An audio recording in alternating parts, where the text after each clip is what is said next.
இன்னைக்கு பாஜக ஒரு டீமாக இறங்கியிருக்கு.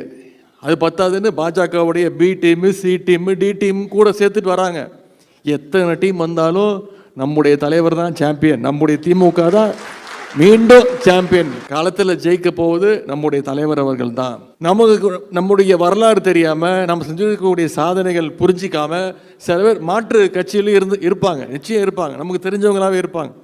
அவங்களையும் கண்டிப்பாக நீங்கள் ரீச் பண்ணுங்கள்.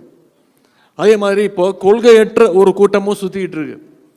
அந்த கொள்கையற்ற கூட்டத்தையும் கொள்கைப்படுத்துகிற முயற்சியில் நாம் இறங்குவோம். அப்படி சந்திக்கும் போது நம்முடைய கொள்கைகள் அவங்ககிட்ட எடுத்து சொல்லுங்கள், நம்முடைய சாதனைகள் எடுத்து சொல்லுங்கள். டேட்டாக்கள் இருக்குது, நம்பர்ஸ் போய் சொல்லாது. நம்முடைய சாதனைகள் அத்தனையும் டேட்டாக்களாக இருக்குது.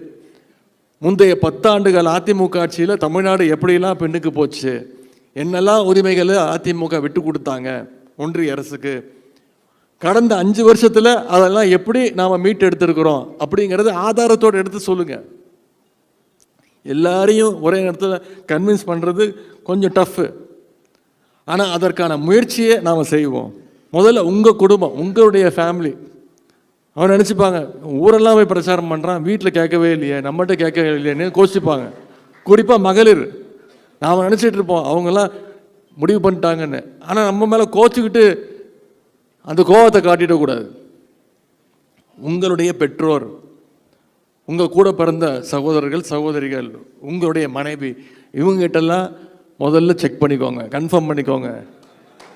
உங்களுடைய குடும்ப வாக்குகள் எந்த விதத்துலையும் சிந்தாமல் சிதறாமல் அப்படியே உதயசூரியன் கூட்டணிக்கு வந்துடணும்.